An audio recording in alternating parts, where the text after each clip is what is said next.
So what I'd like to do is to run some code that's going to allocate some memory and then take the address of that memory in Java and print out the address of the memory.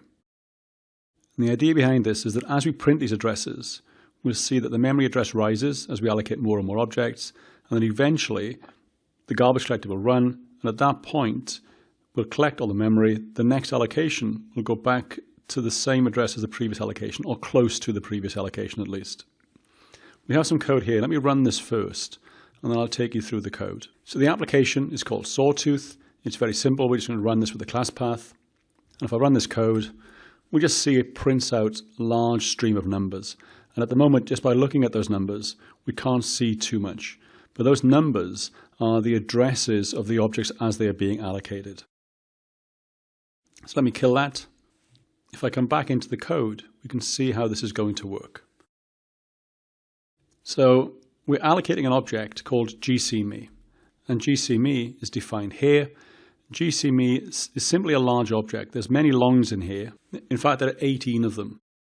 So that makes this quite a large object. And the reason for that is that when we allocate this, if it was a small object, we need to allocate many, many thousands of them before the garbage collector kicked in.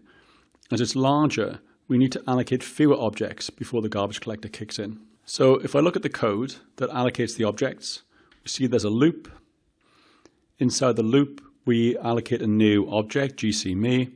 We take the address of the object. We'll see how we do that in a moment. And then simply print out that address. To take the address of the object, we have a helper method called addressOf that just gets given an object. And this helper uses the unsafe class. Now, unsafe is part of sun.miscellaneous.unsafe. This is not a standard part of the Java runtime. It's an undocumented class, but you'll find this used quite often, and it's quite possible that this class will be included officially in the Java 9 runtime. There are many websites out there that tell us how to use unsafe, but essentially we have to get a reference to a singleton class. We can't do that directly as the class is a private constructor, and there's also security checks in place to stop us creating instances of this class. Once we have a reference to the class, we can then use it to get the address of an object. And here we're just seeing if the address size is 4 or 8, so we're running on a 32-bit environment or a 64-bit environment, and then using either getInt to get the address or getLong to get the address. And we simply return that address. So that's all the code is doing. So if we run this code again, we'll see the same output. Again, not very interesting. But what I'd like to do is to run this code and capture that output to a file.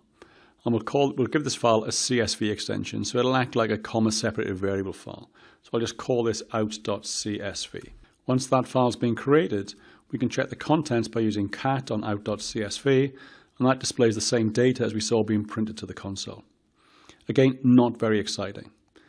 However, what we can do is load that data into Excel. So in Excel, if we open up out.csv, again, all we see is a column of numbers. But now what we can do is if I highlight that column and insert a line graph. So I go to Graphs, Line, and that'll take that data. And as we can see, we get a sawtooth graph. And what this is showing is that we start allocating memory at a certain place inside the address space. We keep allocating. Eventually, we'll try and allocate some memory. We'll have no more space to allocate it. The garbage collector will kick in. That will free up the memory. And the next time we allocate memory is at some lower location inside the address space.